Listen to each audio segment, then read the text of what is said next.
The bitter wind howled across the abandoned lot, snow swirling like vengeful ghosts in the moonlight. Among discarded tires and forgotten trash lay a once magnificent German shepherd, his proud frame now skeletal, ribs pressing against matted fur. Blood, stark crimson against pristine white, trailed behind him. Headlights approached. The dog's amber eyes lifted, a final ember of hope flickering as he attempted to rise. Pain shot through his broken body. The vehicle slowed, then continued past without stopping. Collapsing back into the snow, he released a sound, not quite a bark, not quite a whimper, that carried through the frozen air like a prayer. His mind flashed to rough hands, angry shouts, the sickening sensation of being thrown from a moving truck. As consciousness faded, a single tear froze against his fur, crystallizing like the last star in a dying universe. Leave a like and share your thoughts in the comments, along with the city you're watching from now. Let's continue with the story. Willowbrook, Maine embraced winter like an old friend. The small town nestled in a valley where mountains stood sentinel against the horizon. Main Street glittered with Christmas lights that struggled against the darkness of the season's longest nights. Wreaths adorned storefronts, and a towering pine stood in the town square, its decorations a defiant statement against the bitter cold that had settled into the bones of the community. The kind of cold that made folks walk a little faster between errands, that turned breath to dragon's smoke, that reminded everyone how fragile life could be when temperatures dropped below zero. Jake Reynolds hadn't decorated his cabin on the outskirts of town.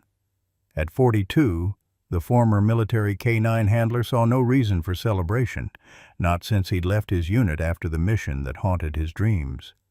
His cabin sat a mile from the nearest neighbor, exactly as he preferred it. Gray had begun claiming his temples, and permanent lines had etched themselves between his brows. His hands, however, remained strong. Hands that had once guided military dogs through war zones now split firewood and carried coffee mugs that often went cold before he remembered to drink. Folks in town knew little about him except that he kept to himself and never lingered after picking up supplies at Miller's General Store.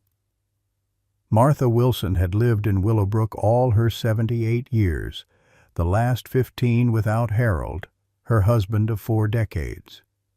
As the town librarian, she collected stories and dispensed wisdom in equal measure.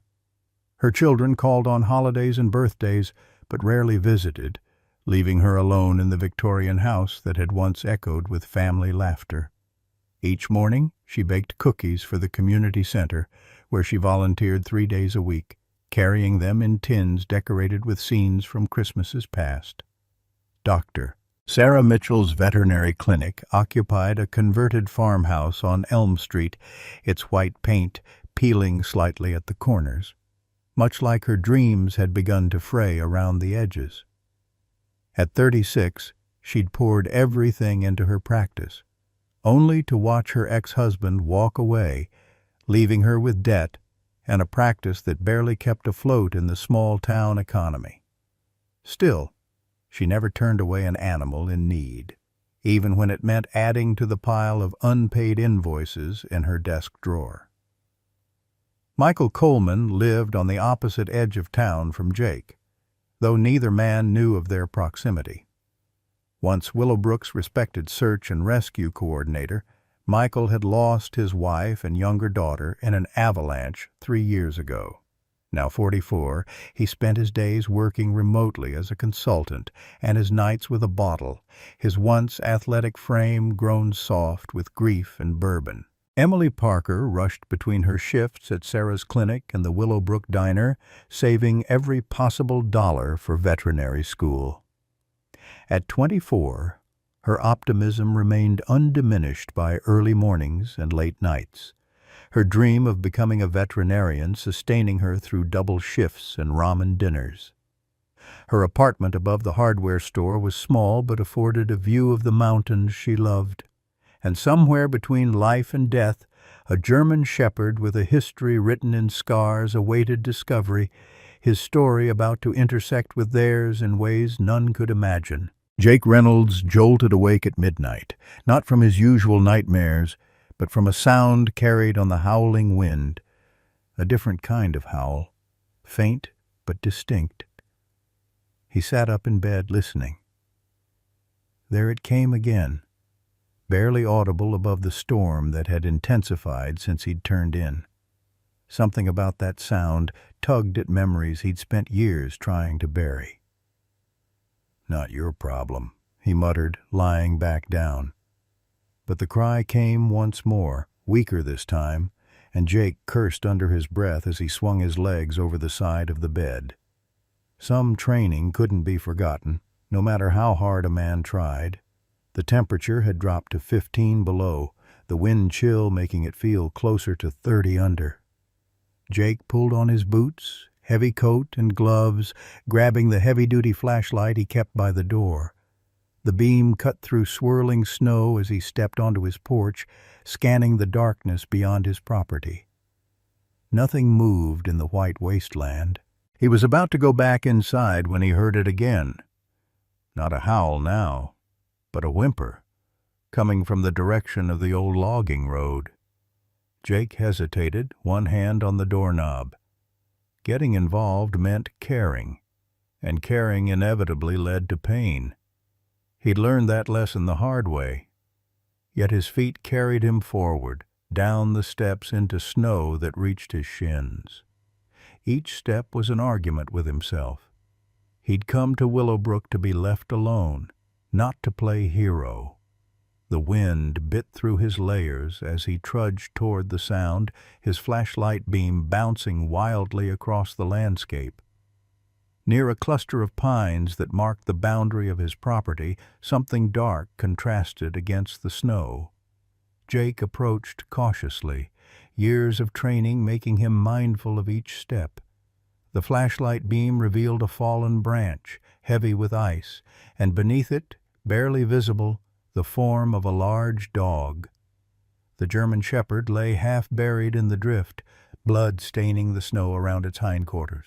As Jake's light found the animal's face, amber eyes reflected back, not with hope, but with fear. A weak growl rumbled from the dog's throat as Jake crouched 10 feet away. "Easy now," Jake whispered, recognizing the signs of abuse in the animal's reaction. The dog's ribs showed clearly through matted fur, old scars visible even in the poor light. One ear was partially torn, and a fresh wound on its side had frozen over. Jake remained still, weighing his options. The nearest animal hospital was in Augusta, 40 miles away through impassable roads. Sarah Mitchell's clinic in town would be closed, and he wasn't exactly on friendly terms with the vet anyway. The dog's eyes began to close, its breathing shallow. The decision crystallized when Jake remembered Boomer, the Belgian Malinois who'd detected the IED that would have killed Jake's entire unit. Some debts couldn't be repaid directly. "I'm going to help you," Jake said in the calm, authoritative tone he'd used with military dogs. "Stay still now." He moved forward slowly, continuing to speak in a low, even voice. The dog's eyes tracked him, fear evident in its gaze. When Jake was within arm's reach, he extended his hand, palm down, in a non-threatening gesture. The shepherd lunged suddenly, teeth sinking into Jake's gloved hand. Jake didn't pull away, didn't shout, though pain shot up his arm. The bite lacked strength. This was a last-ditch defense from a dying animal. After a moment, the dog released its grip, strength exhausted.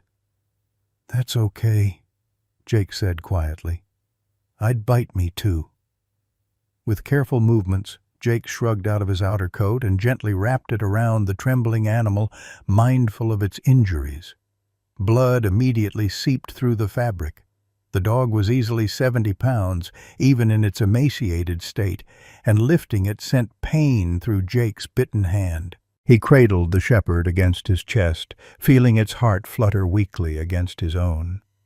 The journey back to his cabin seemed endless, each step a battle against deepening snow and cutting wind. The dog lay motionless in his arms, only the occasional shiver indicating life. Jake's breath came in harsh clouds as he finally reached his truck, laying the shepherd carefully across the back seat. Inside the cabin, Jake tried Sarah's clinic number, then the emergency vet services in 3 neighboring towns. All went unanswered or returned busy signals as the storm had knocked out power across the county. Jake looked at the shepherd, now lying on a blanket before the wood stove. Its temperature was dangerously low. It wouldn't survive transport even if the roads were clear. The bite on his hand had begun to throb, blood seeping through his makeshift bandage. "Guess it's you and me, then," Jake said, reaching for his military field medical kit, unopened since his discharge. "Don't die on me, soldier." As if in response, the dog's eyes opened briefly, meeting Jake's gaze before sliding closed once more. The first 72 hours tested every ounce of Jake's patience and skill. He'd established a makeshift recovery area near the wood stove, maintaining the cabin at near-tropical temperatures that had sweat rolling down his back while he worked. The shepherd remained largely unconscious that first night, its breathing shallow and labored. Jake cleaned the visible wounds, applied antibiotic ointment from his kit, and set up an improvised IV, using saline and tubing from his military medical supplies, skills he'd hoped never to use again.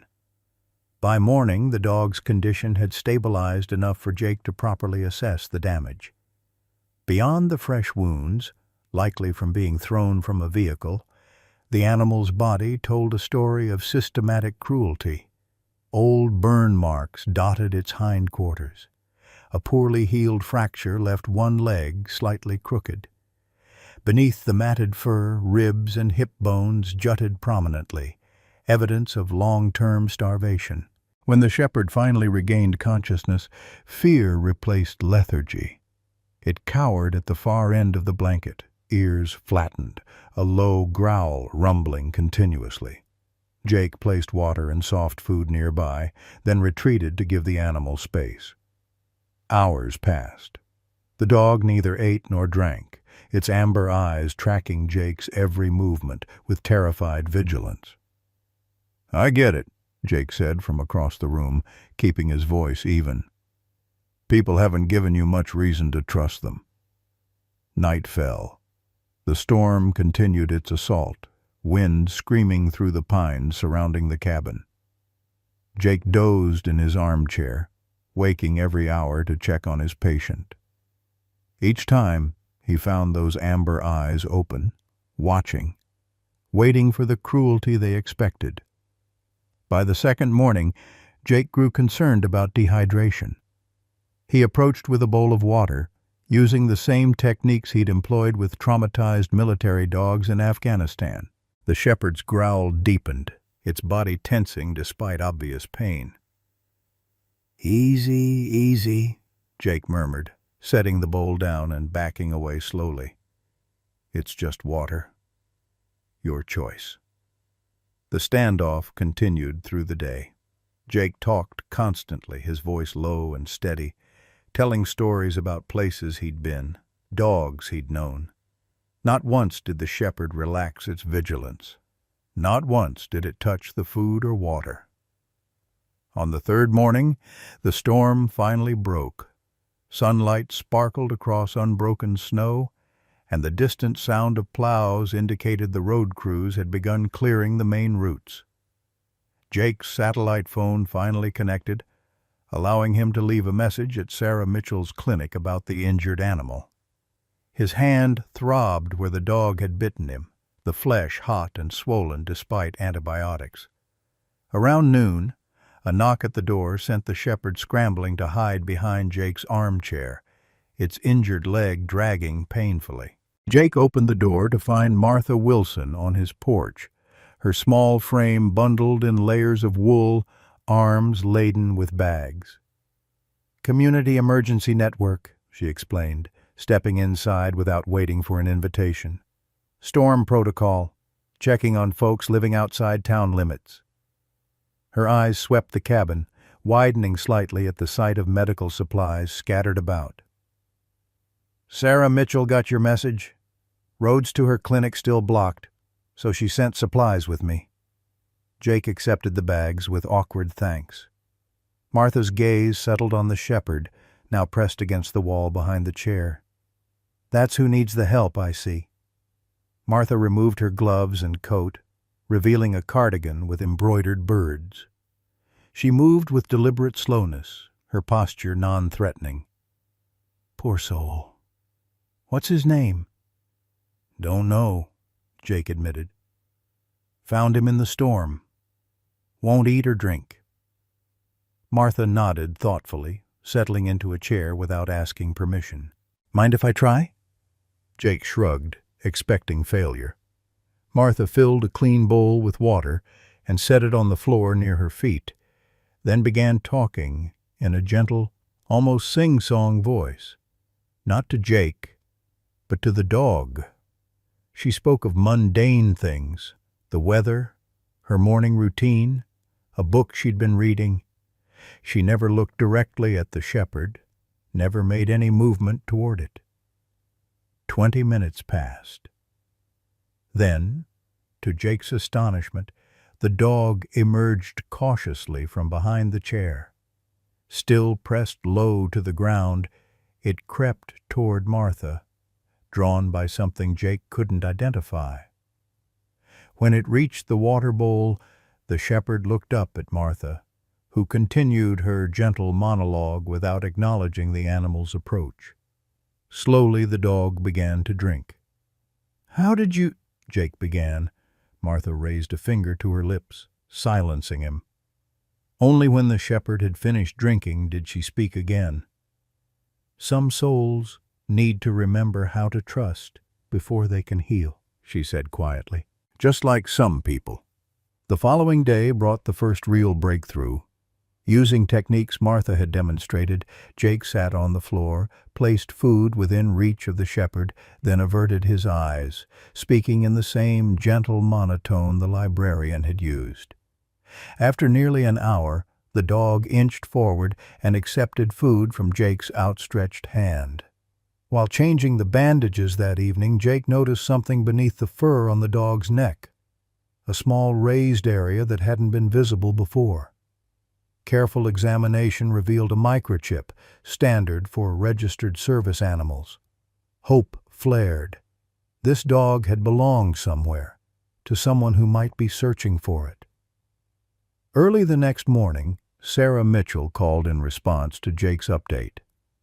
"If you found a microchip, I can check the registry," she offered. "Bring the number to my clinic. Roads are clear enough now." That afternoon, Jake watched as Sarah entered the microchip number into her database. Her expression shifted from professional interest to confusion, then shock. "This can't be right," she muttered, typing rapidly. According to this record, the dog's name is Ranger. He was a certified search and rescue dog with the North Main Mountain Rescue Unit. She looked up at Jake, her face pale. "He's listed as deceased 3 years ago." Jake stared at the screen, his mind racing. "Who was the handler?" Sarah hesitated. "Michael Coleman." The name hit Jake like a physical blow. Michael Coleman, the rescue coordinator whose family had been caught in the avalanche 3 years ago. The man whose tragedy had made regional news. "I know him," Jake said quietly. "Or knew of him." In the truck outside the clinic, the shepherd, Ranger, waited, his eyes following Jake as he emerged. Jake stood for a long moment, conflicted. The proper course was clear: report the animal abuse, let the authorities handle it. But something didn't add up. A decorated rescue dog, a grieving handler, a false death report. "What happened to you?" Jake asked the shepherd, receiving only a watchful stare in return. The decision formed slowly, against his better judgment. Before reporting anything, he needed to understand the connection. He needed to speak with Michael Coleman. Jake began calling the shepherd Shadow rather than Ranger, a conscious decision to separate the dog from whatever past had left him so deeply traumatized. Shadow remained cautious, but small victories accumulated daily. The first time Shadow accepted food without retreating afterward. The first time he slept without jerking awake at every sound. The first time his tail offered a tentative wag when Jake entered the room. As February settled over Willowbrook with deepening cold, Jake found his rigid routines shifting to accommodate Shadow's needs. Mornings now included careful examination of healing wounds. Afternoons featured short walks that grew longer as Shadow's strength returned. Evenings brought one-sided conversations that felt increasingly less foolish as Shadow's attentive ears perked at the sound of Jake's voice. During these quiet talks, Jake found himself speaking of things he'd never voiced aloud. The adrenaline-fueled missions with his military K-9 unit, the precision with which the dogs had worked, the lives saved by their exceptional senses. Sometimes, in the firelight, Jake caught Shadow watching him with an intensity that seemed too knowing, too intelligent for an ordinary dog. "You understand, don't you?" Jake asked one night after recounting a particularly harrowing extraction. Shadow tilted his head, his amber eyes reflecting the dancing flames. "You've seen your share of darkness, too." On the coldest nights, Shadow's nightmares mirrored Jake's own. The shepherd would jerk awake, a high-pitched whine escaping before he could suppress it. On one such night, Jake found himself on the floor beside Shadow's bed, hand resting gently on the dog's flank, both of them breathing through memories they couldn't share. The physical healing progressed more predictably than the emotional. The wound on Shadow's side closed cleanly. His coat began to regain its luster with proper nutrition and the specialty shampoo Sarah had provided. The limp from his old fracture would likely remain permanent, but it didn't prevent him from moving with increasing confidence. Only his reaction to sudden movements and raised voices revealed the ghosts that still haunted him. Sarah Mitchell made house calls, ostensibly to check on Shadow's recovery, but lingering longer each time. Her professional demeanor softened when she knelt beside the shepherd, her hands gentle as they assessed his progress. Jake found himself watching her work, appreciating the quiet competence with which she handled Shadow, the way she respected his boundaries while encouraging his trust. "He's doing remarkably well," she told Jake during her third visit, packing her instruments. "You have good instincts with him." "Military training," Jake deflected, uncomfortable with the praise. Sarah shook her head. "No, it's more than that. He trusts you because you understand his pain." Her eyes met his briefly before returning to her task. "That kind of connection can't be taught." The connection extended to the community as Shadow's story spread through Willowbrook. Martha brought books during her visits, reading aloud in her melodious voice while Shadow rested at her feet. Emily Parker began stopping by after her shifts, bringing treats she couldn't really afford and a youthful enthusiasm that filled the cabin with unexpected warmth.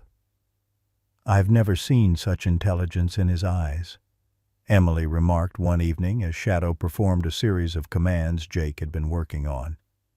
"It's like he's analyzing everything." "Search and rescue dogs are special," Jake explained. "They're selected for problem-solving abilities, independence, drive. Their training is incredibly intensive." "Do you think he remembers his training?" Emily asked, watching Shadow methodically check each corner of the room before settling down. a behavior Jake had noticed repeatedly. "I think muscle memory runs deep," Jake replied. "Some things can't be forgotten, no matter how hard you try." He wasn't speaking only of Shadow. As Shadow's physical condition improved, Jake began taking him on longer excursions into the surrounding woods. During one such walk, they encountered a Forest Service vehicle parked at a trailhead, equipment piled in the back. Shadow froze at the sight, his body rigid with attention. When Jake approached to investigate, Shadow rushed ahead, circling the vehicle with purpose, nose working frantically, before sitting at attention beside a coiled rope and folded orange tarp. "Avalanche gear," explained the ranger who emerged from the trees. "Getting ready for training exercises next week." He eyed Shadow with professional interest. "That dog's showing classic search behavior. He trained?" Jake mumbled a non-committal response, but the incident confirmed his suspicions. Shadow wasn't just remembering random behaviors. He was demonstrating specific search and rescue protocols despite whatever trauma had interrupted his career. The following day, Jake created a simple test. He buried one of his gloves in a snowbank and brought Shadow to the area. Without prompting, the shepherd immediately began working the scent, methodically quartering the area until he pinpointed the glove's location. After excavating it with his paws, he looked to Jake for approval, a textbook demonstration of search technique. "Good boy," Jake said softly, kneeling to stroke Shadow's head. "Very good boy." The discovery troubled Jake deeply. This was no ordinary rescued animal. This was a highly trained professional whose skills had been honed through thousands of hours of work. Such dogs weren't abandoned or abused. They were valuable assets, treated with respect and care. Something catastrophic must have severed Shadow's connection to his former life. Martha proved an unexpected resource in Jake's growing investigation. As town librarian for nearly 4 decades, she served as Willowbrook's unofficial historian and keeper of local knowledge. When Jake casually inquired about Michael Coleman during one of her visits, her expression clouded. "Such a tragedy," she sighed, absently stroking Shadow's ear. "Michael was the heart of our mountain rescue team for years. Saved dozens of lives. Then the avalanche took Diane and little Lily, his wife and younger daughter. Only Emma survived, found by their team dog after 6 hours buried." "Their dog," Jake repeated carefully. "What happened to it?" "Ranger," Martha said, the name causing Shadow's head to lift slightly. "Beautiful German shepherd. Smart as they come. Michael reported he died in a training accident a few months after the avalanche. The whole town mourned. That dog was a local hero." Jake absorbed this information, pieces clicking into place. Did Michael change after losing his family? "Completely," Martha confirmed. "Resigned from the rescue team, withdrew from everything. Some said he started drinking.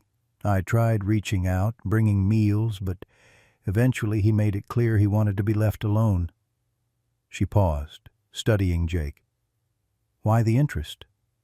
"Just getting to know my neighbors," Jake replied, avoiding Shadow's too intelligent gaze. That evening, Jake sat with Shadow by the fire, turning over everything he'd learned. The official record showed Ranger declared dead 3 years ago. The dog sitting beside him, bearing scars of systematic abuse and abandonment, was unquestionably Ranger, though he now responded to Shadow. The only person who could explain the discrepancy was Michael Coleman, a man broken by grief and isolated by choice. "What did he do to you?" Jake murmured, examining the healed burn marks on Shadow's flank. "And why?" 2 weeks later, Jake made his move. A casual inquiry at the general store yielded Michael's address. A cabin even more remote than Jake's own, accessed by a rarely plowed fire road. Jake deliberated whether to bring Shadow, finally deciding the dog's presence was essential, though potentially traumatic for both animal and former owner. "We'll get answers," he promised Shadow as they drove through the February landscape, one way or another. Michael Coleman's property appeared abandoned at first glance. An older model truck sat half buried in snow. The cabin itself stood dark, smoke rising thinly from the chimney. As Jake parked and exited his vehicle, Shadow pressed against the passenger window, his entire body trembling. When Jake opened the door, the shepherd hesitated before stepping down, his posture low and defensive. The cabin door opened before Jake could knock. Michael Coleman stood silhouetted against the dim interior, a shadow of the robust rescue coordinator Jake remembered from news reports. His beard was unkempt, his frame gaunt beneath a heavy flannel shirt. The smell of bourbon hung in the cold air between them. "Reynolds," Michael acknowledged flatly. "Town mentioned someone new moved into the Harris place." His bloodshot eyes shifted to Shadow, narrowing slightly before his expression closed entirely. "What do you want?" "Answers," Jake replied simply. "About him." He gestured to Shadow, who had positioned himself halfway between Jake and their truck, body tense and ready for flight. Michael's laugh held no humor. "Don't know what you're talking about." "I think you do." Jake held up his phone, displaying the microchip registry information Sarah had forwarded. His name was Ranger, search and rescue dog, certified for avalanche recovery, reported deceased 3 years ago. Michael's face drained of color. For a moment, Jake thought he might slam the door or become violent. Instead, he stepped back, wordlessly inviting them inside. The cabin's interior reflected its owner's state of mind, disordered and neglected. Unwashed dishes filled the sink. Empty bottles lined one wall. The only area showing any care was a small shrine-like arrangement on the mantel. Photographs of a smiling woman and 2 young girls surrounded by dried flowers and a folded American flag. "Your family?" Jake asked, nodding toward the display. Michael ignored the question, his attention fixed on Shadow, who had entered reluctantly and now stood rigid near the door, exit path clear. "Where did you find him?" "Half dead in a snowdrift, thrown from a vehicle, best I can tell." Jake watched Michael carefully. Along with older injuries, burns, poorly healed fractures, systematic starvation. Michael flinched, turning away to pour amber liquid into a smudged glass. "What do you want from me? Confirmation? Fine. That's Ranger. Or what's left of him." "What happened?" Jake pressed. "These dogs are worth thousands. They don't end up abandoned and abused without reason." Michael's hand tightened around his glass. "You military?" The question caught Jake off guard. "How did you—" "The way you stand, the way you assess threats, the medical supplies I glimpsed in your truck." Michael took a long swallow. "What unit?" "Special Forces. K-9 handler, among other things." Michael nodded as if confirming a suspicion. "Then you understand what it means to lose men under your command, to make calls that get people killed." "I do," Jake acknowledged. "Ranger was the best search dog I ever trained," Michael said, his voice hollow. "Certified at 18 months. Youngest in our unit's history. 6 major rescues before he was 3. He gestured bitterly toward the photographs. "Found my daughter Emma after 6 hours under snow. Couldn't find Diane or Lily in time." Shadow whined softly, the first sound he'd made since entering the cabin. "After," Michael continued, "I couldn't look at him without seeing their faces, without wondering why he found Emma but not them. Logical part of me knew it wasn't his fault. The rest of me—" He trailed off, draining his glass. I started drinking. Started getting angry. He'd watch me with those damn eyes, judging me. Jake felt cold. That had nothing to do with the winter outside. So, you hurt him? Not at first, Michael said, the admission clearly painful. I tried giving him away. Nobody would take him. Too specialized, too bonded to me. I reported him dead so the unit would stop asking questions. He poured another drink with trembling hands. The first time was an accident. I was drunk. He knocked over Diane's urn. I just snapped. Shadow had begun panting rapidly, distress evident in every line of his body. "Get him out of here," Jake said to the dog, opening the door. Shadow bolted through it, disappearing around the side of the truck. Michael watched through the window, something like shame crossing his face. "I deserve whatever you're planning to do. Report me. Press charges. I've lost everything that mattered anyway." Jake studied the broken man before him.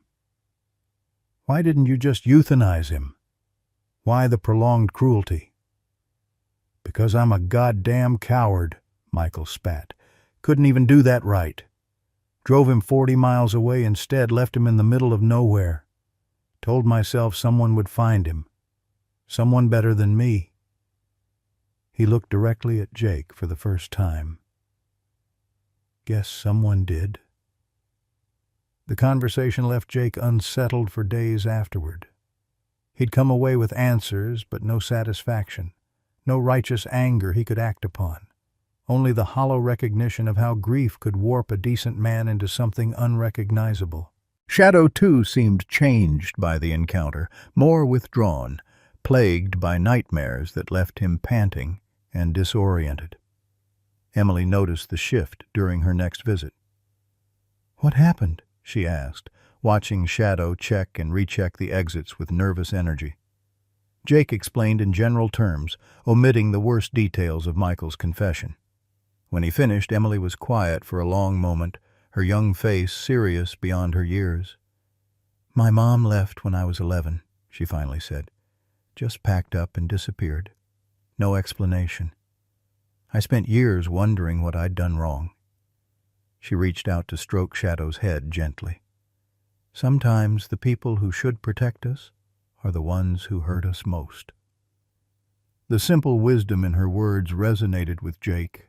His own demons, the decisions that had led to civilian casualties, the weight of command gone wrong, had driven him to this remote cabin just as surely as Michael's grief had twisted him into an abuser. Different circumstances, similar wounds. The conversation with Emily marked a turning point in their relationship. She began sharing more about herself, her dreams of veterinary school, the 3 jobs she worked to save tuition money, the scholarship applications repeatedly denied. Jake found himself looking forward to her visits, appreciating her resilience and determined optimism. Sarah, too, became a regular presence. Her professional interest in Shadow's recovery evolved into something more personal. Jake caught her watching him when she thought he wasn't looking, her expression thoughtful. One evening, as she prepared to leave after checking Shadow's healed wounds, she hesitated at the door. "There's a fundraiser next week," she said, not quite meeting his eyes. "For the animal shelter. Nothing fancy, just desserts at the community center. Shadow might enjoy meeting some people in a controlled environment." Jake's immediate instinct was refusal. He'd avoided town gatherings, preferring his solitude. But Shadow had been cooped up for weeks, and socialization would be good for his recovery. "Maybe," he said, surprising himself. "I'll think about it." The following week brought Shadow's first major test. Jake had begun taking him for longer walks through the woods surrounding the cabin, rebuilding his stamina. During one such excursion, they encountered a young family on the public trail, parents and a boy around 7, who immediately ran toward Shadow with the unthinking enthusiasm of childhood. "Doggy!" the boy called, arms outstretched. Jake tensed, preparing to intercept the child before he could reach Shadow. The shepherd had never shown aggression toward humans since his rescue, but he still startled at sudden movements and had never been around children in Jake's presence. Before Jake could react, a loud crack echoed through the forest. All eyes turned upward as a massive shelf of snow detached from the pine boughs overhead, directly above the running child. Shadow moved like lightning. Despite his lingering limp, he shot forward, knocking the child aside just as the heavy snow crashed down. Both disappeared under a white deluge. The parent screamed. Jake lunged forward, frantically digging with his hands until fur emerged, then a small arm. Shadow had curled his body around the boy, taking the brunt of the impact on his own back. "Oh, my God!" the mother sobbed as Jake helped her son up. "He saved him. Your dog saved Tommy." Shadow stood shakily, snow coating his back, eyes alert as he checked the boy for injury. A textbook response from a trained rescue dog. When he determined the child was unharmed, he returned to Jake's side, pressing against his leg as if seeking confirmation he'd done the right thing. "Good boy," Jake whispered, emotion tightening his throat. "Very good boy." The incident spread rapidly through Willowbrook's gossip network. By evening, Jake's phone contained messages from people he'd never met, thanking him for Shadow's heroism. Sarah called, her voice warm with pride. Martha arrived unannounced with a special dinner for Shadow and quiet congratulations for Jake. "That dog remembers who he is," she said simply. "No amount of cruelty could take that away." As December arrived, transforming Willowbrook with fresh snow and holiday decorations, Jake found himself increasingly integrated into the community he'd sought to avoid. Shadow's story had opened doors, created connections. Emily stopped by with handmade Christmas decorations. Sarah invited them both for dinner at her farmhouse. Martha enlisted their help with the library's holiday program. Most surprising was Shadow's evolution. The fearful, traumatized animal from the snowdrift had transformed into a confident, if still cautious, companion. He no longer startled at sudden noises. He accepted treats from strangers' hands without trembling. He slept through the night more often than not. Yet questions lingered.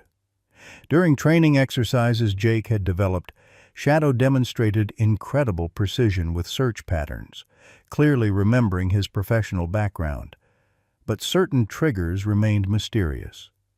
The dog still refused to enter rooms where the television played news programs.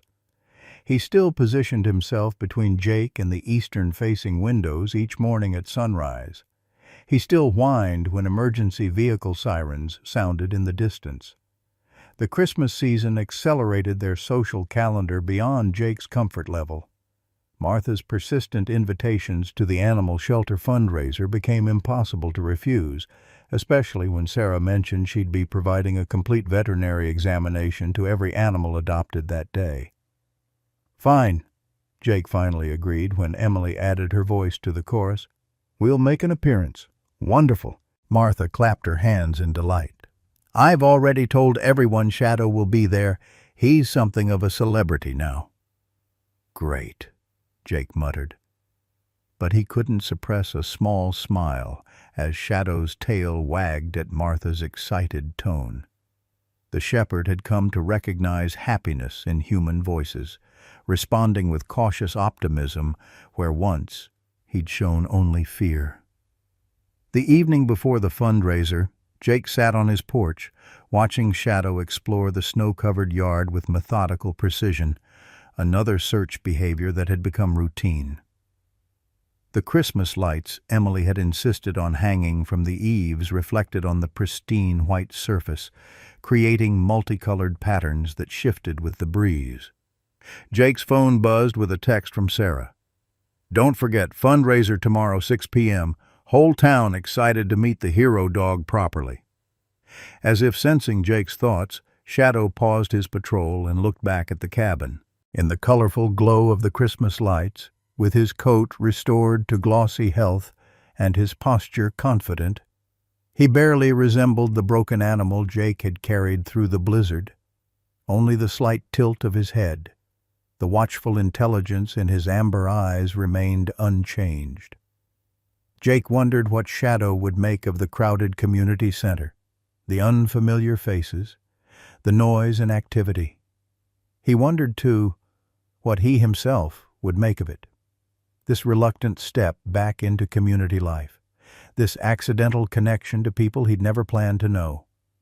Most of all, he wondered about Michael Coleman. The town was small. Their paths would inevitably cross at such an event. What would Shadow do when confronted with the man who had both loved and brutalized him? What would Jake do now that righteous anger had been complicated by understanding? "One step at a time, right?" he said to Shadow, who had returned to sit beside him on the porch steps. The shepherd leaned slightly against Jake's leg, a gesture of trust that still felt like a miracle after all they'd been through. Tomorrow would bring new challenges, new tests for them both. But tonight, in the peaceful glow of Christmas lights reflecting off fresh snow, Jake allowed himself to acknowledge how far they'd come. Two damaged souls, finding unexpected healing in each other's company. Willowbrook's Community Center had been transformed for the Christmas Eve fundraiser, its utilitarian interior hidden beneath garlands, twinkling lights, and sprays of evergreen that filled the air with the scent of pine. Tables lined the walls, laden with baked goods and handcrafted items donated for the animal shelter auction. A small orchestra of high school students played carols in the corner, while volunteers circulated with trays of hot cider and cocoa. Jake hesitated at the entrance, Shadow pressed against his leg. The noise and crowd already exceeded his comfort level, and they hadn't even stepped inside. Sarah spotted them from across the room, weaving through clusters of chatting townspeople to reach them. "You came," she said, relief evident in her voice. She knelt to greet Shadow, who accepted her touch without flinching. And looking quite handsome, she nodded to the red bandana Emily had insisted on tying around Shadow's neck for the occasion. "We won't stay long," Jake warned. "Too many people, too much noise for him." Sarah smiled knowingly. "For him or for you?" Before Jake could respond, Martha appeared at his elbow, eyes bright with excitement. "There he is, our guest of honor." She patted Shadow's head with familiar affection. "Everyone's been asking about him. The Thompson boy has told the story of his rescue to anyone who'll listen. Come, I've saved you a quiet spot near the back." Jake allowed himself to be guided through the crowd, nodding awkwardly at greetings from people whose names he couldn't recall. Shadow stayed close, his body language alert but not fearful, occasionally accepting gentle pats from children Martha introduced along the way. They had just reached the promised quiet corner when Jake felt Shadow stiffen beside him. The shepherd's attention locked onto the main entrance where a late arrival was stomping snow from his boots. Even from across the room, Jake recognized Michael Coleman. He looked marginally better than during their cabin confrontation, his beard trimmed, his clothing clean if still hanging loosely on his frame. What shocked Jake was the small figure at Michael's side. A girl around 10, her dark hair pulled back in a neat ponytail, her face bearing a delicate resemblance to the photographs on Michael's mantel. "Emma?" Martha murmured, following Jake's gaze. "Michael's daughter. First time I've seen her at a community event since the avalanche. First time I've seen him, for that matter." Shadow trembled against Jake's leg, a low whine building in his throat. Jake placed a steadying hand on the dog's head, uncertain whether the reaction stemmed from fear or something else entirely. Michael scanned the room, his expression guarded until his gaze locked with Jake's. For a moment, neither man moved. Then Michael guided his daughter through the crowd toward them, his stride purposeful despite obvious reluctance. "Reynolds," he greeted stiffly. "Martha." His bloodshot eyes dropped to Shadow, who had pressed closer to Jake, trembling visibly now. "Michael," Martha replied, surprise warming to delight. "And Emma, how wonderful to see you both. You remember Mrs. Wilson from the library, don't you, sweetheart?" Emma nodded shyly, her eyes fixed not on Martha but on Shadow. Something flickered in her expression. Confusion, then dawning recognition. "Daddy," she whispered, tugging at Michael's sleeve. "Daddy, that's—" "Emma," Michael interrupted sharply. "Why don't you get some cocoa? Mrs. Wilson, would you mind?" Martha glanced between Michael and Jake, sensing the tension. "Of course. Come along, Emma. Let's find some of those peppermint marshmallows you like." As they moved away, Michael stepped closer, voice low and urgent. "What the hell are you doing bringing him here? Half the town knew Ranger." "I didn't realize your daughter would be present," Jake replied evenly. "Or you, for that matter. Shadow's story has spread. He's something of a local hero now." Michael flinched. "Shadow? Christ, you renamed him too." "I gave him what you took away, a clean slate." Jake kept his hand on Shadow's head, feeling the tremors that ran through the dog's body. "He's doing well, as you can see. No thanks to you." The bitter exchange might have escalated had Emma not broken free from Martha's gentle guidance, darting back to her father's side with wide, excited eyes. "Daddy, it is him. It's Ranger."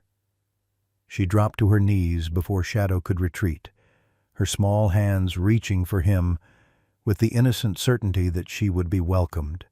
"Ranger, it's me. It's Emma." The room seemed to still, conversations fading as attention turned to the tableau. Shadow remained frozen beside Jake, conflicting instincts visible in every line of his body. Then, slowly, he stretched his nose toward the girl, inhaling deeply. His tail, pressed tight against his body, gave a single tentative wag. "He remembers me," Emma breathed, wonder illuminating her face. Before Michael could respond, a commotion at the entrance drew everyone's attention. The mayor burst in, snow coating his heavy coat, his expression grim. "Storm warning upgraded to blizzard," he announced. "Highway patrols closing roads. Everyone needs to stay put until it passes. Could be morning." Groans and concerned murmurs rippled through the crowd as parents checked phones for weather alerts. Outside, the wind had risen to a howl, rattling the community center's windows with sudden ferocity. Jake caught Sarah's eye across the room, reading shared concern in her expression. Being trapped in a crowded building overnight was far from ideal for Shadow's recovery or for Jake's tenuous peace with Michael. The situation deteriorated rapidly over the next hour. As the blizzard intensified, the power flickered once, twice, then failed completely, plunging the community center into darkness, broken only by emergency lights and hastily distributed flashlights. The temperature dropped noticeably as the heating system shut down, the backup generator providing only enough power for essential lighting and minimal heat. "Everyone gather in the main hall," the mayor instructed. "We need to conserve warmth. Families with children in the center. Blankets are being distributed." The crowd reorganized with the practiced efficiency of people accustomed to winter emergencies. Jake found himself in an uncomfortable proximity to Michael and Emma, as Martha insisted they all share a corner equipped with extra blankets. "No sense in wasting heat," she declared, brooking no argument from either man. Shadow settled between Jake and Emma, accepting the girl's tentative pats with increasing comfort. Michael watched the interaction with an unreadable expression, tension evident in his jaw. "He was never aggressive with Emma," he said quietly when Martha moved away to help organize sleeping arrangements. "Even after I started drinking. He'd position himself between us sometimes, but never growled, never snapped." "He's a better soul than most humans," Jake replied. A look of shame crossed Michael's face. "I know." The community center gradually quieted as midnight approached, families huddled together against the growing chill. Jake dozed fitfully, awakening to find Shadow sitting alert beside him, ears pricked forward. Something had disturbed the dog's rest. Jake scanned the darkened hall, noting with alarm that Emma's blanket lay empty beside Michael's sleeping form. "Shadow, what is it?" Jake whispered. The shepherd rose silently, moving toward the hall entrance with purpose, stopping to look back at Jake with clear intent. A memory surfaced. Shadow's behavior during training exercises when he'd found the hidden glove. Jake followed, grabbing his coat from a nearby pile. The community center's foyer was empty, but the external door stood slightly ajar, snow drifting across the threshold. Fresh footprints, small, child-sized, led outside into the raging storm. "Damn it!" Jake hissed, pulling on his coat. Shadow was already pushing through the door, disappearing into the swirling white beyond. Jake followed without hesitation, the bitter cold striking like a physical blow as he stepped into knee-deep snow. Shadow's dark form was barely visible a few yards ahead, nose to the ground as he tracked Emma's scent through the blizzard. Jake had taken only a dozen steps when a hand grasped his shoulder. He turned to find Michael behind him, frantically pulling on gloves. "Emma!" Michael shouted against the wind. "Emma, where are you?" "Shadow's tracking her," Jake explained, gesturing to the shepherd's determined progress. "She can't have gone far." "You don't understand." Michael's voice cracked. "This is how it happened before.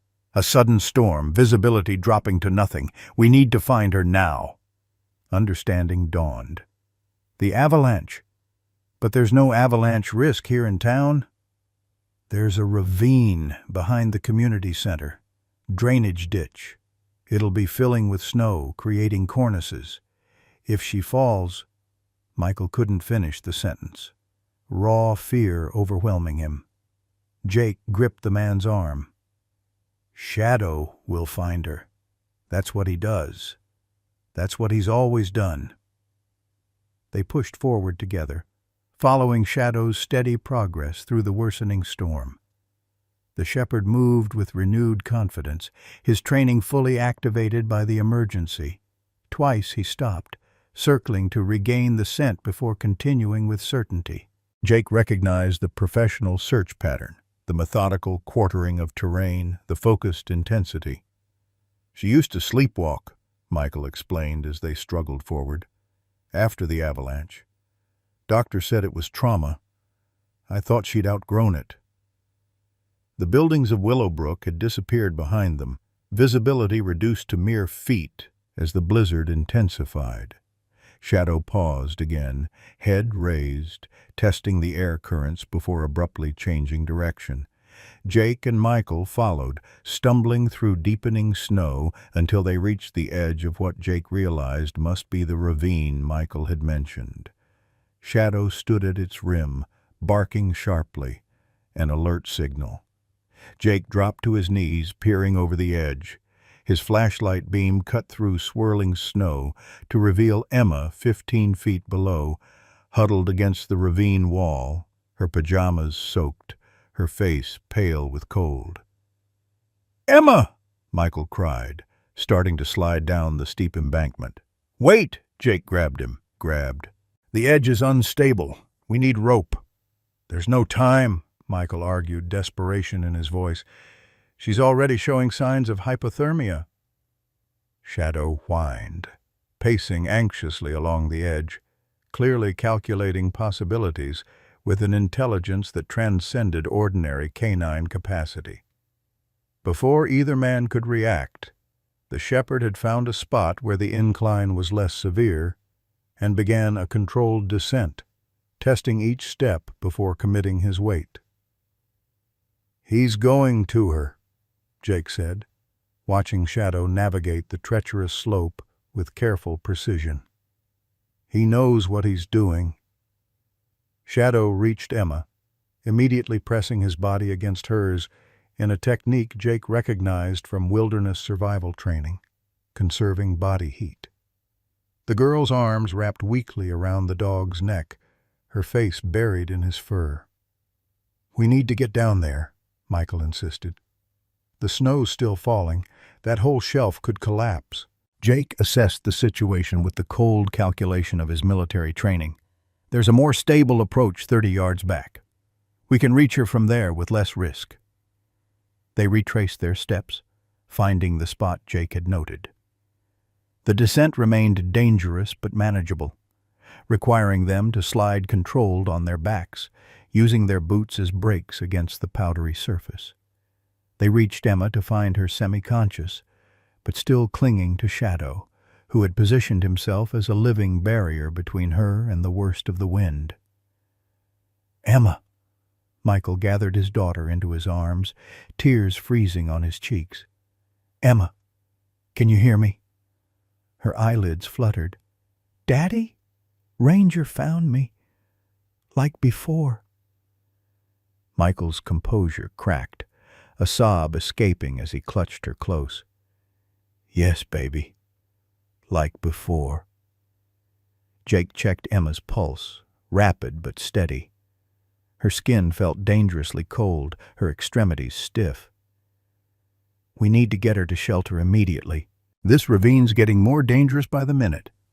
Michael nodded, attempting to stand with Emma in his arms, but the snow beneath them shifted ominously.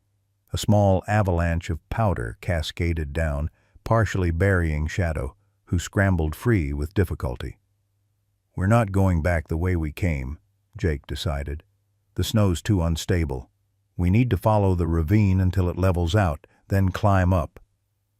Michael looked down at his daughter, then back up the steep embankment. "She won't last that long in this cold." "I can carry her," Jake offered. "Military training. You and Shadow go ahead. Find the best route." Michael hesitated, the thought of surrendering his daughter visibly painful. "I can't ask you to." "You're not asking," Jake cut him off, already removing his outer coat to wrap around Emma. "I'm offering, for her sake." The path through the ravine proved treacherous, the wind funneling between its walls with increased ferocity. Shadow led the way, testing each step before allowing the humans to follow, occasionally disappearing into the whiteout only to return moments later, guiding them around unseen dangers. Michael followed the dog with absolute trust, all past betrayal seemingly forgotten in this crisis. Jake carried Emma, her small form alarmingly light against his chest, her breathing shallow. "Stay with us, kiddo," he murmured. "Your dad and Ranger need you to stay awake." They had traveled perhaps a quarter-mile when Shadow stopped abruptly, hackles raised. Ahead, the ravine narrowed, its floor dropping sharply. The only way forward was a narrow shelf of snow that bridged the gap, a natural formation created by wind and drifting snow, untested and perilous. "We can't cross that," Michael shouted over the wind. "It won't hold our weight."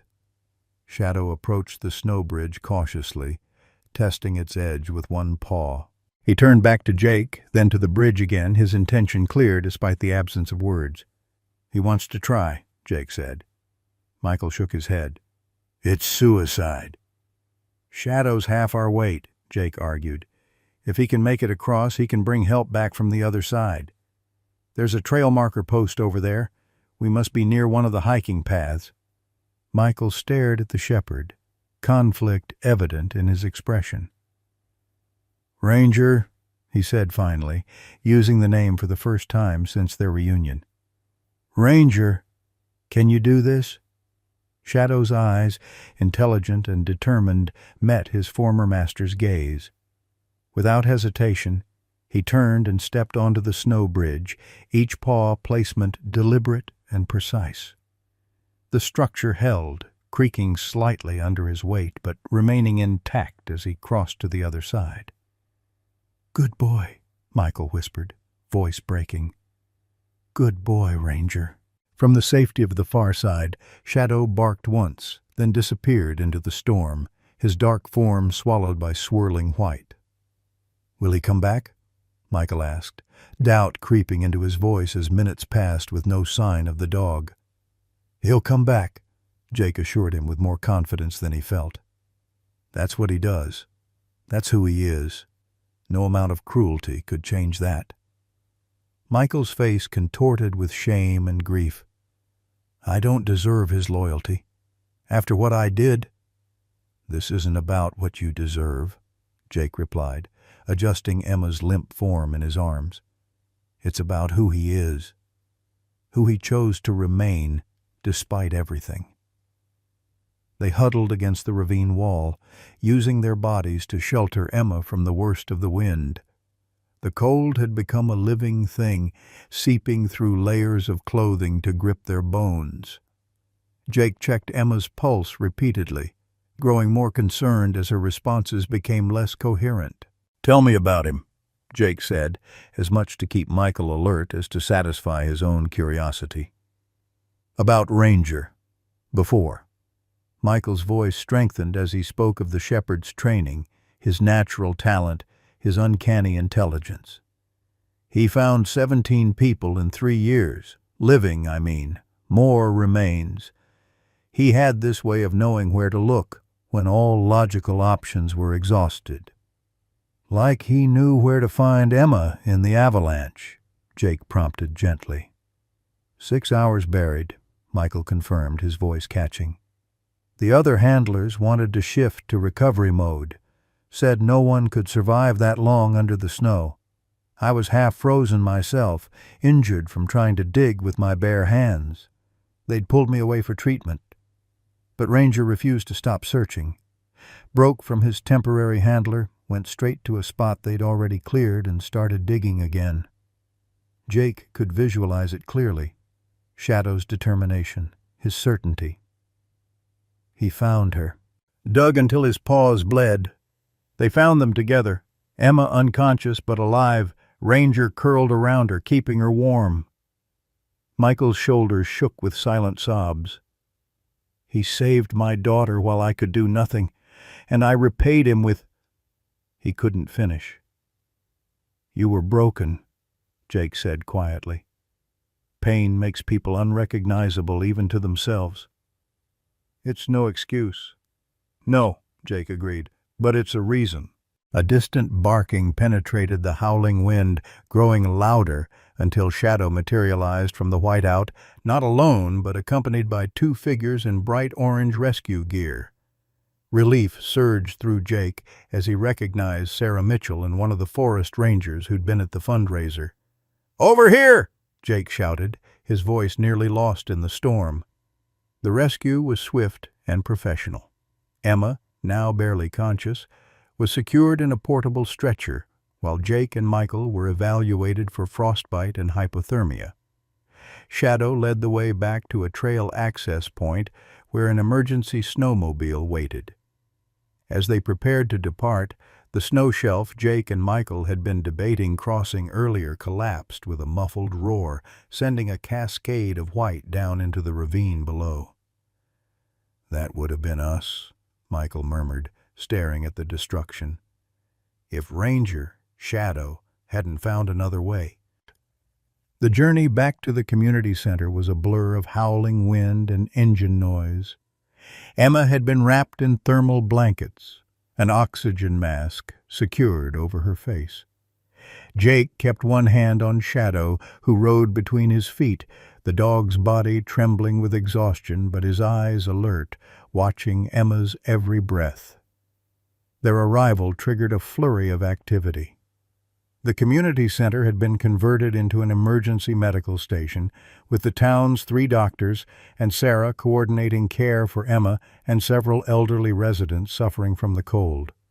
Jake helped carry Emma inside, then turned to assist Shadow, only to watch in horror as the shepherd collapsed on the threshold, his legs buckling beneath him. "Shadow!" Jake dropped to his knees beside the dog. Shadow's breathing came in shallow pants, his gums pale beneath Sarah's examining fingers. When she pressed gently against his side, the shepherd whimpered, a pink-tinged foam appearing at the corners of his mouth. "Internal bleeding," Sarah announced grimly. "Likely from the snow that buried him. We need to get him stabilized immediately." The next hours unfolded in a nightmare of limited resources and desperate measures. Roads remained impassable, cutting off access to Sarah's clinic and the nearest emergency veterinary hospital. The community center's generator provided only minimal power, enough for essential lighting and Emma's oxygen, but not for the extensive veterinary equipment Shadow needed. Sarah worked with what she had: a basic medical kit, supplies donated by townspeople with pets, and her own considerable skill. She established an IV, administered the limited pain medication available, and monitored Shadow's declining vitals with growing concern. "His body temperature is dropping too quickly," she told Jake, who hadn't left Shadow's side. "The internal bleeding is bad, but hypothermia might kill him first." Jake removed his coat, then his sweater, lying beside Shadow on the blanket and pulling the shepherd's trembling body against his chest. "Body heat," he explained unnecessarily. "Used it in Afghanistan when we couldn't risk fires." Across the room, Emma had stabilized, now sleeping under Michael's watchful eye. Occasionally Michael's gaze would drift to Shadow, his expression a complex mixture of grief, guilt, and something like hope.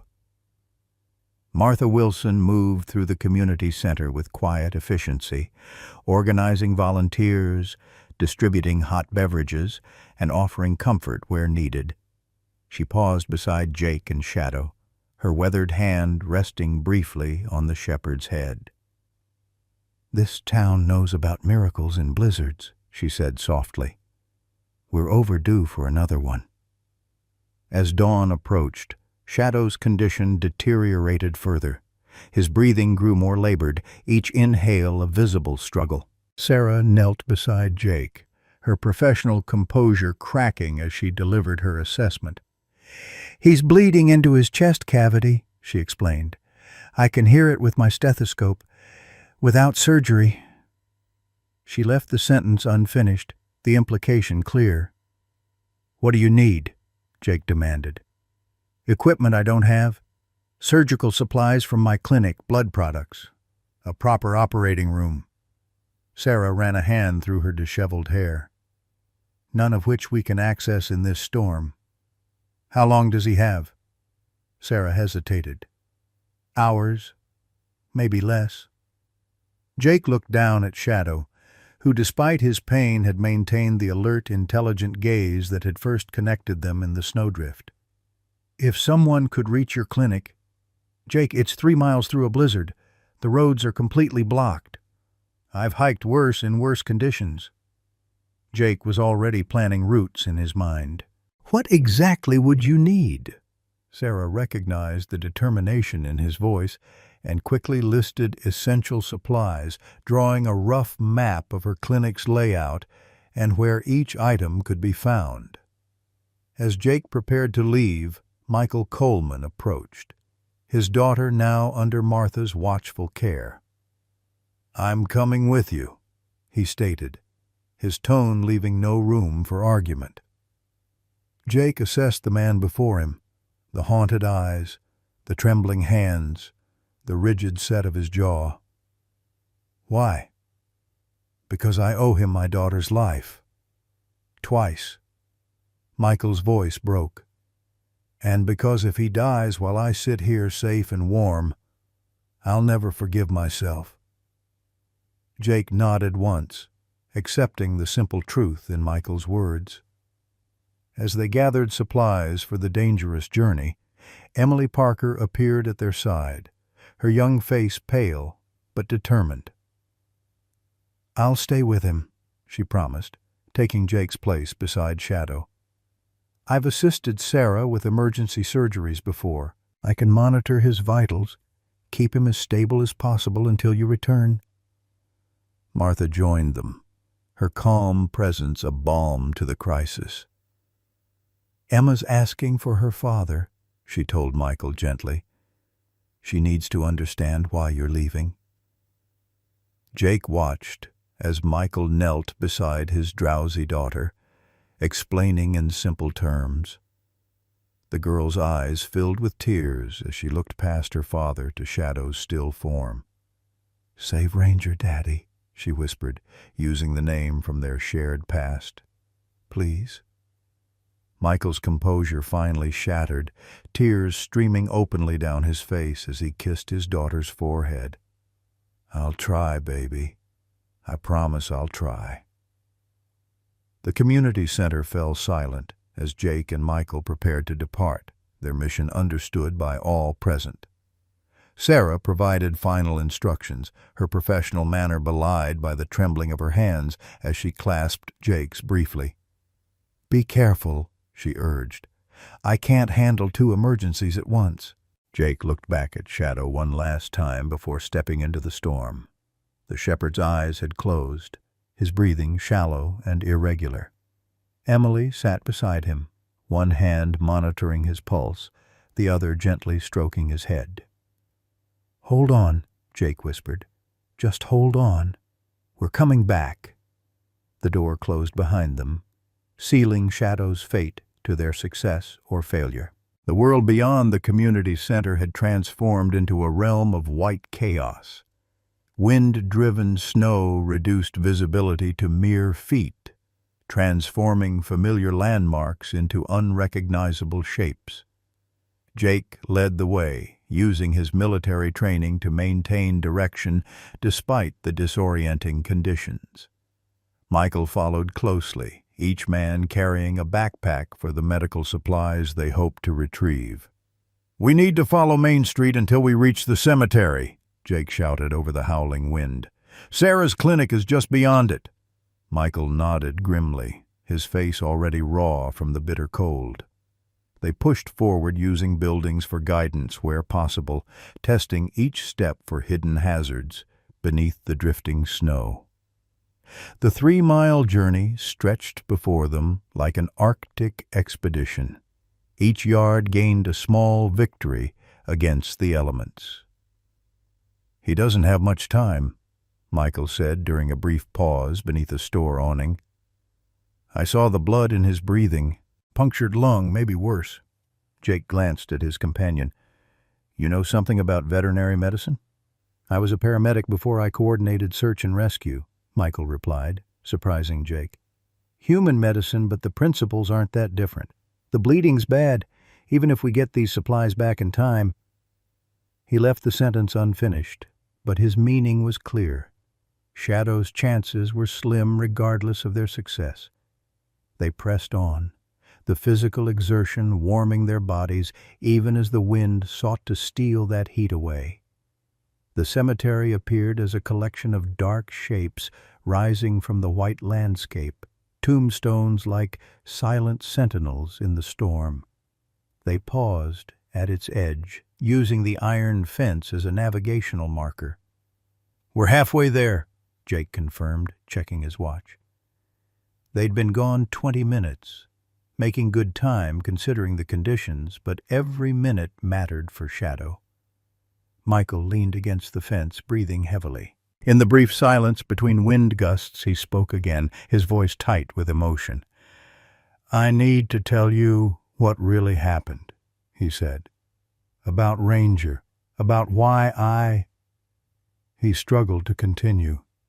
Jake waited, sensing the importance of this confession. "Everyone knows about the avalanche," Michael finally continued. How Ranger found Emma after 6 hours. What they don't know, what I've never told anyone, is that he found Diane and Lily too. Jake's attention sharpened. This contradicted everything he'd heard. Your wife and younger daughter? But they didn't survive. No. Michael's voice broke. Ranger found them first, actually. 3 hours into the search. They were already gone. Diane had wrapped herself around Lily, trying to protect her. I was there when the team uncovered them. I saw their faces. Blue. Still. Perfect. Like they were just sleeping. The wind howled around them. But Jake barely noticed now, transfixed by Michael's revelation. I lost my mind, Michael continued. Started screaming that we needed to keep looking for Emma. The team captain said it was hopeless, that we needed to focus on recovering the other victims. They actually restrained me, took me to the medical tent, sedated me. When I came to, they told me they were calling off the search for survivors. But Ranger kept searching, Jake prompted, filling in the gap. They'd assigned him to a different handler. Standard procedure when the primary handler is compromised. But he refused to work for them, broke away, went back to an area they'd already cleared, started digging like a thing possessed. Michael drew a shuddering breath. They thought he was trying to return to where we'd found Diane and Lily. Grief behavior, you know. But he wasn't. He was 50 yards away, in a pocket created by some fallen trees. That's where Emma was.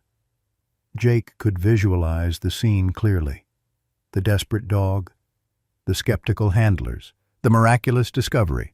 When they brought her out, Michael continued, she was hypothermic but alive. Ranger had dug through to an air pocket. He was lying on top of her when they found them, keeping her warm with his body heat. His voice caught. The same thing he did yesterday in the ravine. The same damn thing. They resumed walking, the veterinary clinic now visible as a dark shape ahead. Michael's words continued, pouring out as if a dam had broken within him. I should have been grateful. I was, at first. But grief does things to your mind. I started thinking, why did he find Emma but not Diane and Lily? Had he passed over them to find her? Made some kind of choice? Michael shook his head at the irrationality of these thoughts. I knew better. Logically, I knew. But at night, with enough whiskey, logic disappears. You blamed him, Jake said, not as a question but as understanding. I blamed everything. God, the mountain, myself. But Ranger was there, looking at me every day with those eyes, so goddamn loyal, even as I fell apart. He'd try to comfort me, and all I could think was, why aren't they here for me to comfort? Why just Emma? Why just one? Michael's breath came in visible gasps. The drinking got worse. I'd black out, wake up to find things broken, and then one night... They had reached the clinic's back entrance. Jake produced the key Sarah had given him, but paused before using it, allowing Michael to finish. I was drunk. Ranger knocked over Diane's urn. Ceramic, her favorite color. It shattered. Her ashes spilled across the floor. Something in me just broke. I hit him. First time ever. He didn't fight back, just looked at me with confusion. That made it worse somehow. Jake unlocked the door, and they stepped into the darkened clinic, switching on flashlights. The abuse continued, Jake stated flatly. Michael nodded, unable to meet Jake's eyes. For months. When I was drunk. Never when Emma was home. I'd report for work, act normal, come home and fall apart again. Reported him dead so the unit would stop asking questions. Then one night I just couldn't stand the sight of him anymore. Drove him 40 miles away and left him beside the highway. Told myself someone would find him. His voice dropped to a whisper. What kind of monster does that to an animal who saved his child? They worked in silence after that, gathering the supplies from Sarah's list. Surgical equipment, medications, IV fluids, blood products from the refrigerator, still cold despite the power outage. Jake packed methodically, his military precision ensuring nothing was forgotten. As they prepared to leave, Jake finally spoke again. I need to tell you something, too. Michael looked up from the backpack he was adjusting. I wasn't just any military K-9 handler. Jake chose his words carefully. I helped develop the training program used for civilian search and rescue dogs in the Northeast, specifically avalanche rescue protocols. Michael stared at him, processing this information. You trained Rangers trainers. More than that, Jake admitted. I recognized your name when Sarah showed me the microchip registry. I didn't place it immediately, but I remembered later. 3 years ago, I was consulting with your unit. I was supposed to conduct a refresher course the week of the avalanche. You weren't there, Michael said, confusion evident. No, I canceled 2 days before. An emergency deployment came up overseas. Jake's voice tightened. I've often wondered if things might have gone differently if I'd been there. If my experience might have made a difference in how the search was conducted. Michael absorbed this, his expression unreadable. So you've been carrying your own guilt? Different kind of guilt, Jake clarified. But yes. They secured the clinic and stepped back into the storm, now laden with supplies. The return journey proved more difficult, the wind having shifted to blow directly into their faces. They walked in silence for long stretches, each man absorbed in his own thoughts. Near the cemetery, Michael spoke again. Emma doesn't know what I did to Ranger. She thinks he ran away, then died in an accident. I've never had the courage to tell her the truth. She doesn't need to know, Jake said. Some truths only cause pain. Don't I deserve that pain? It's not about what you deserve, Jake replied, echoing his words from earlier. It's about what she needs. And Shadow, Ranger, has already shown what he thinks about blame and forgiveness. They lapsed into silence again until the community center appeared through the swirling snow, its windows glowing with emergency lighting. As they approached, the front door burst open and Emily rushed out to meet them. Hurry, she called, her face alight with excitement rather than the dread they had feared. You're not going to believe this. Inside, they found a scene entirely different from the one they had left. Shadow was no longer lying unconscious on his blanket, but sitting upright, alert, though obviously weak. Sarah knelt beside him, a stethoscope to his chest, her expression a mixture of professional assessment and disbelief. What happened? Jake demanded, dropping his pack and rushing to Shadow's side. The shepherd's tail thumped weakly against the floor, his eyes brightening at Jake's approach. It's remarkable, Sarah said, shaking her head. His bleeding has stabilized. His breathing has improved. Temperature back to normal. I've never seen such a rapid turnaround without surgical intervention. How? Michael asked, standing frozen in the doorway, the supplies still clutched in his hands. Martha appeared at his elbow, her eyes twinkling with satisfaction. Sometimes the old ways work when modern medicine cannot, she said cryptically. Emily elaborated, her excitement bubbling over. Martha remembered something from her husband's veterinary books, a technique for treating internal hemorrhage using a combination of pressure points and herbal remedies. We had nothing to lose, so we tried it. And then, she gestured at Shadow, words failing her. My Harold was old school, Martha explained. trained in conventional medicine but always interested in traditional techniques. The treatment isn't in modern textbooks, but I remembered how he described it. She stroked Shadow's head gently. This one is a fighter. He did the rest himself. Jake looked to Sarah for confirmation, finding professional skepticism warring with the evidence before her eyes. I can't explain it medically, she admitted. The bleeding has definitely slowed. His blood pressure has stabilized, but he's not out of danger yet, she cautioned. The supplies you brought will still be crucial for his continued recovery. As if to underscore her point, Shadow laid his head back down, strength clearly limited. But his eyes remained bright and alert, following Michael as the man slowly approached, kneeling at a respectful distance. Ranger, Michael whispered, using the name from their shared past. For a moment, the shepherd's ears flattened, body tensing. Then, with visible effort, Shadow raised his head again and extended his nose toward Michael, not in forgiveness, perhaps, but in acknowledgement.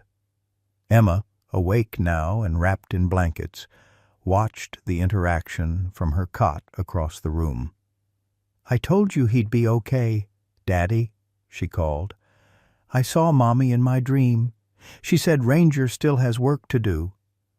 Michael's head jerked up, shock evident on his face. What did you say? Mommy said Ranger has to stay to take care of us, Emma replied with the simple certainty of childhood. She's watching over him, too. Martha smiled at Jake's questioning look. Sometimes miracles come from the most unexpected places, she said quietly, even from the dreams of children. Sarah began organizing the supplies Jake and Michael had retrieved, her practical nature reasserting itself. We're not out of the woods yet, she reminded everyone. He still needs proper treatment once we can transport him to a fully equipped facility. But as Jake settled beside Shadow, feeling the steady rhythm of the dog's breathing against his hand, he couldn't help but believe that the worst had passed, not just for Shadow's physical condition, but for the tangled web of guilt, grief, and redemption that had brought them all to this moment. Spring came to Willowbrook with deliberate slowness, snow retreating inch by inch to reveal muddy earth beneath. The townspeople marked recovery in similar increments: the reopening of the highway, the restoration of full power, the gradual return to normal routines after the Christmas blizzard that had become the stuff of local legend. Shadow's recovery followed its own careful timeline. After stabilizing at the community center, he'd spent 2 weeks at Sarah's clinic, receiving the specialized care his injuries required. Jake had visited daily, often bringing Emma, whose own recovery had progressed more quickly than the shepherd's. She would sit beside Shadow's kennel, reading aloud from books Martha selected specifically for their healing themes, tales of courage, second chances, and unlikely friendships. Michael came too, though at first he would only watch from the doorway, uncertain of his welcome. Shadow's response to his former owner evolved from initial wariness to cautious acceptance, a process that mirrored Michael's own halting steps toward redemption. By April, Shadow had regained enough strength to return to Jake's cabin, though with restrictions that chafed against his natural energy. No running, limited stairs, careful monitoring of his breathing and appetite. Jake followed Sarah's instructions with military precision, maintaining a log of Shadow's progress that became a ritual they reviewed together during her increasingly frequent visits. His lung function is nearly normal, Sarah announced one evening in late May, putting away her stethoscope after a thorough examination.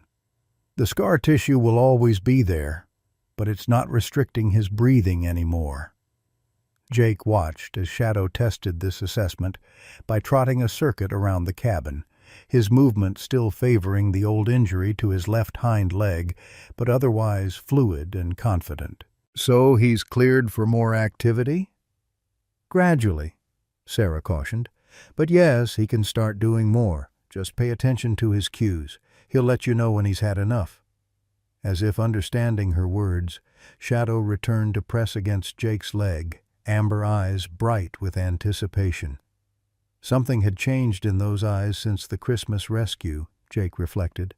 The haunted wariness had given way to a steady calm, a quiet dignity that drew people to him.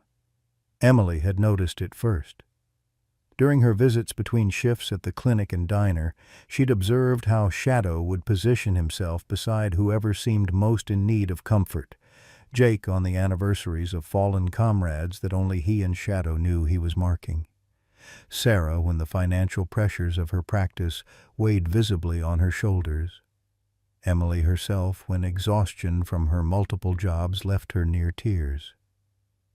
"He's not just recovering," Emily had remarked. "He's finding purpose again." That purpose became clearer as summer warmed the hills around Willowbrook.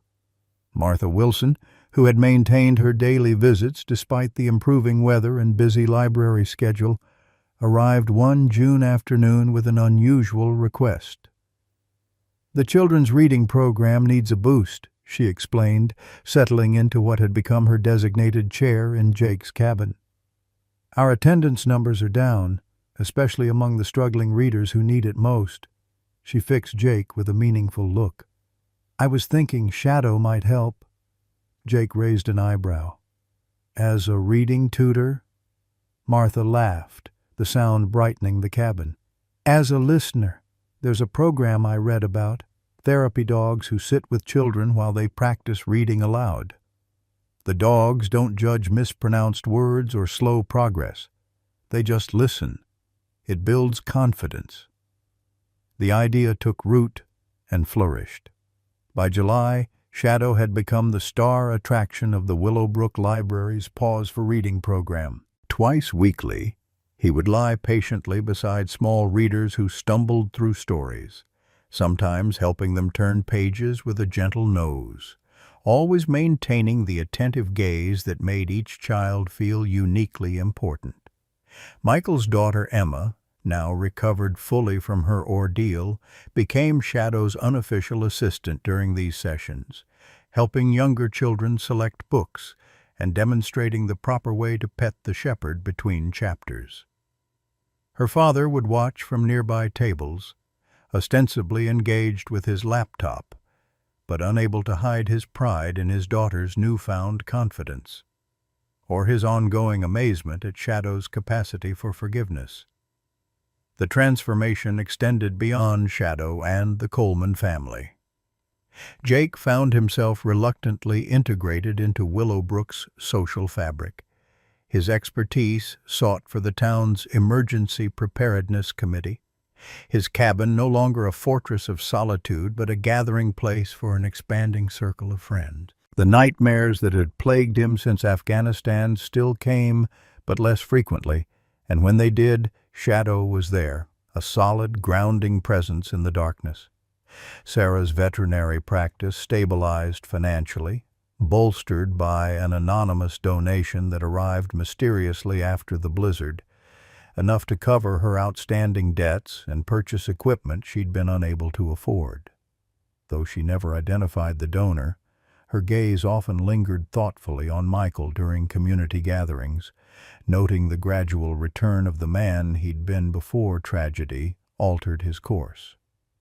Emily received her own unexpected gift that summer, acceptance to veterinary school with a substantial scholarship attached. The letter arrived on a sweltering August afternoon while she was helping Jake and Shadow train for potential certification as a therapy team. "It's from Cornell," she whispered, hands shaking as she opened the envelope. Her scream of delight sent birds scattering from nearby trees. "Full tuition? But how? I don't understand. I didn't even apply for this particular scholarship." Jake had his suspicions, especially when Martha smiled her enigmatic smile upon hearing the news, but he kept them to himself, content to celebrate Emily's well-deserved opportunity. As autumn painted the hills around Willowbrook in crimson and gold, another change came, this one unwelcome. Martha, the steady heartbeat of their unlikely family, received a diagnosis that explained her occasional shortness of breath and increasing fatigue. Inoperable pancreatic cancer, already advanced when discovered. "Don't look so stricken," she told Jake when she shared the news, Shadow's head heavy in her lap as if he already understood. "I've had 78 remarkable years, more than most get." "There are treatments," Jake argued, the soldier in him refusing to concede defeat. "Clinical trials. We could take you to Boston or New York." Martha patted his hand. "I've made my peace with this journey, Jake. What matters now is putting my affairs in order and making sure all of you do the same with each other." Her meaning became clearer in the weeks that followed. Martha orchestrated gatherings that brought together various combinations of their expanding circle. Jake and Sarah for dinner at her Victorian home, Michael and Emma for library events that required Shadow's presence, Emily before her departure for veterinary school. Under Martha's gentle guidance, half-spoken feelings were finally voiced, tentative connections strengthened into commitments. When the first snow fell in late November, Martha insisted on a pre-Thanksgiving celebration at her home. "No sense waiting for arbitrary calendar dates," she declared. "We'll make our own occasion." The evening unfolded like a carefully scripted play, with Martha directing from her armchair, oxygen tank discreetly positioned beside her. Sarah and Jake moved around the kitchen with the synchronicity of a couple far longer established. Michael and Emma arrived with side dishes and easy laughter that would have seemed impossible a year earlier. Emily, home briefly from her first semester at Cornell, regaled them with tales of veterinary adventures while Shadow moved from person to person, receiving affection from each before settling at Martha's feet. Over pumpkin pie, Martha cleared her throat. "I have something to tell all of you," she began. The room quieted immediately.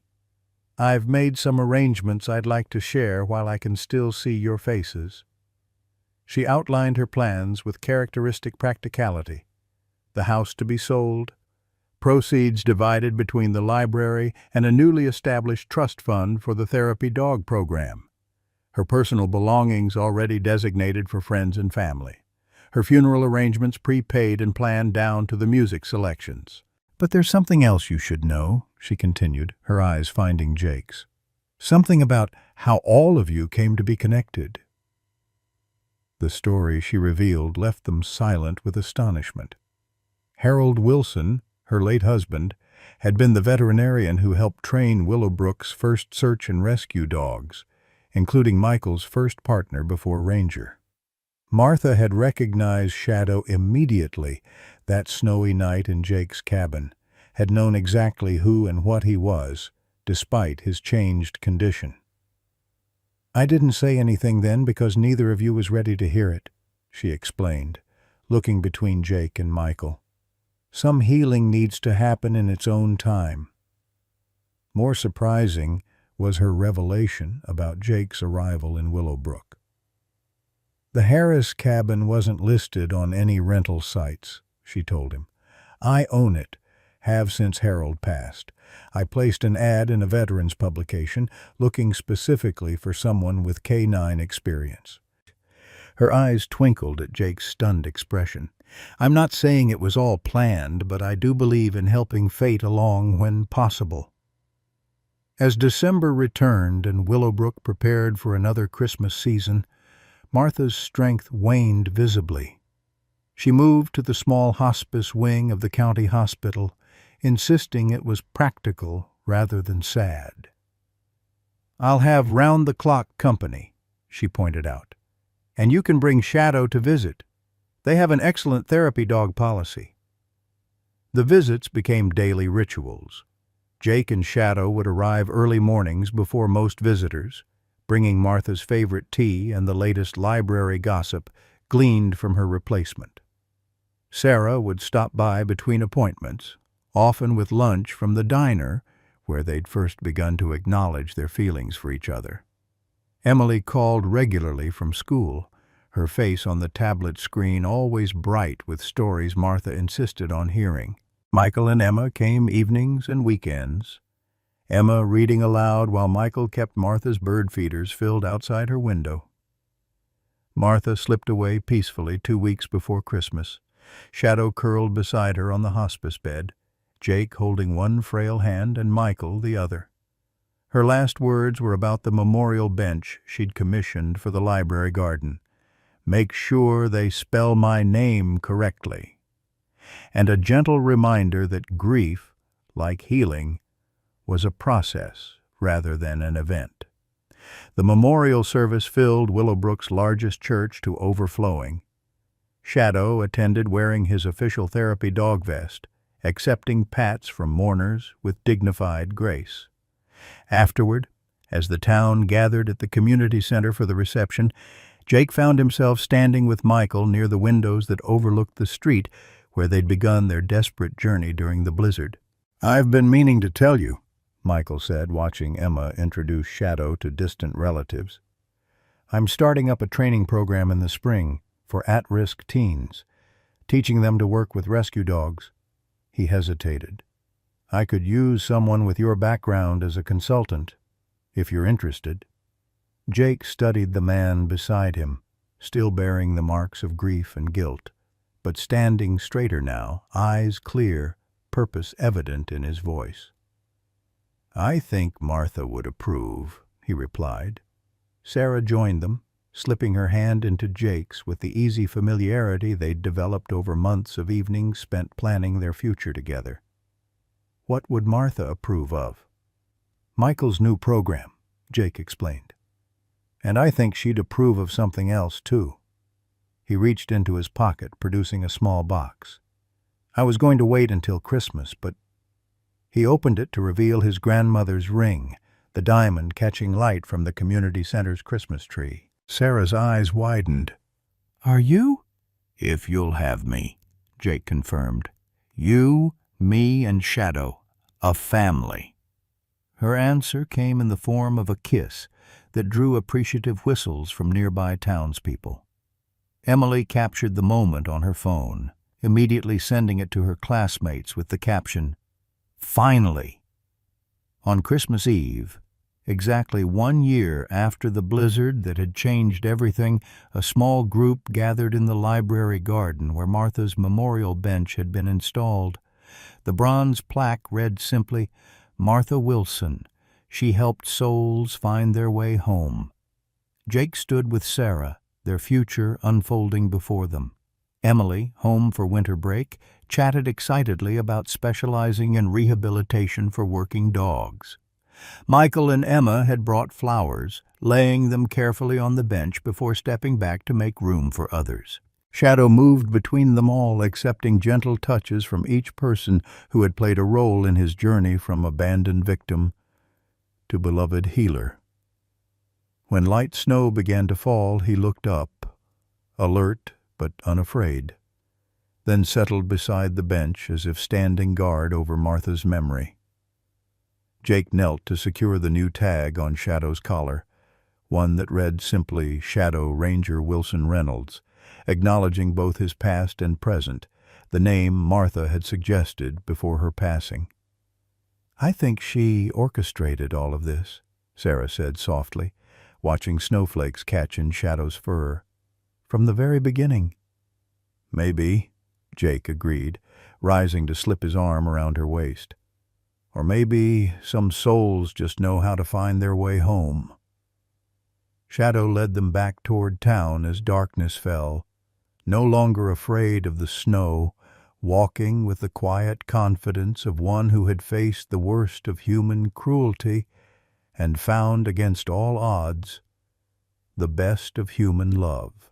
Behind them, fresh snow began to cover their footprints, but the path they had forged together remained.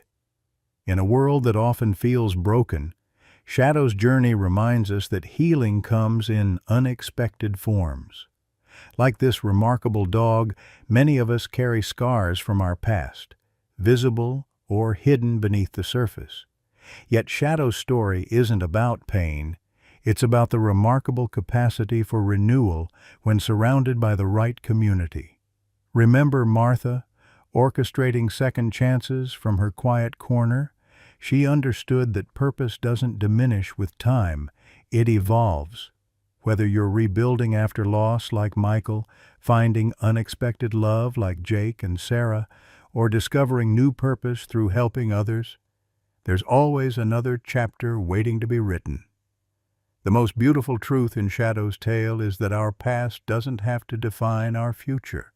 The connections we forge with people, with animals, with community, create the bridge between who we were and who we can still become.